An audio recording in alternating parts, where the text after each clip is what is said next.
जगन्नाथ की लक्ष्मी के प्रति श्रद्धा रिश्तों की जटिलता और गहराई को स्पष्ट करती है। जगन्नाथ का यह कहना कि जाति के भेदभाव को मिटाना आवश्यक है, एक महत्वपूर्ण सामाजिक संदेश प्रस्तुत करता है। यह दर्शाता है कि सभी को समानता से सम्मान प्राप्त होना चाहिए, जो मानवता के लिए महत्वपूर्ण है। श्रेया ने प्रातः काल उठकर पद्मफूल देखने के उद्देश्य से ध्यान किया और देवी लक्ष्मी की आराधना की। यह एक महत्वपूर्ण धार्मिक क्रिया है, जो भावनात्मक और आध्यात्मिक जुड़ाव को दर्शाती है। इसके परिणामस्वरूप बलराम ने देवी लक्ष्मी के चंडाल महिला के घर जाने पर चिंता प्रकट की और इस विषय में भगवान जगन्नाथ को सूचित किया। उनका संवाद धार्मिक एवं पारिवारिक संबंधों की जटिलताओं को उजागर करता है। जब देवी लक्ष्मी ने मंदिर से बाहर जाने का निर्णय लिया, तब उन्होंने भगवान जगन्नाथ को अभिशाप दे दिया। यह घटना धार्मिक कथाओं में एक महत्वपूर्ण मोड़ के रूप में देखी जाती है, जो विभिन्न कर्मकांडों और उनके परिणामों को इंगित करती है। इस संदर्भ में देवी लक्ष्मी ने भगवानों को जागृत करने के लिए निद्रा देवी को आह्वान किया। इसके परिणामस्वरूप दोनों भाई गहरी नींद में चले गए और उनके मूल्यवान वस्त्रों की चोरी हो गई। जब दोनों भाई जागते हैं, तो उन्हें अनुभव होता है कि मंदिर खाली है।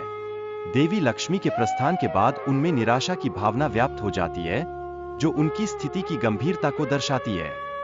भगवान जगन्नाथ और बलराम ने भिक्षाटन करने का निर्णय लिया। वे साधारण वस्त्र पहनकर बाहर निकलते हैं, जो उनके दारिद्र्य की स्थिति को स्पष्ट करता है और उनके समर्पण की भावना को उजागर करता है।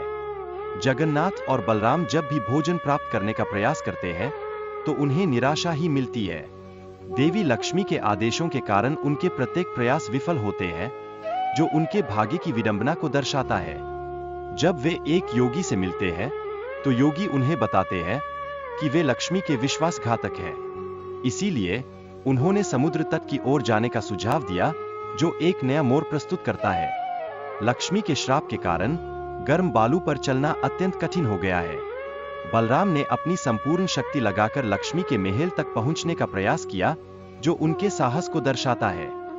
देवी लक्ष्मी ने अपनी दासियों के द्वारा भोजन की तैयारी के लिए आवश्यक सामग्री भेजी, ताकि वे स्वयं भोजन तैयार कर सकें। यह उनके दयालु स्वभाव और जिम्मेदारी को दर्शाता है। भाइयों ने जब स्वयं भोजन पकाने का प्रयास किया, तब आग नहीं जल पाई और वे अत्यंत निराश हो गए। यह स्थिति उनकी असमर्थता और चुनौतीपूर्ण परिस्थितियों को उजागर करती है। आखिरकार भाइयों ने देवी लक्ष्मी द्वारा तैयार भोजन को ग्रहण किया और उसकी सराहना की।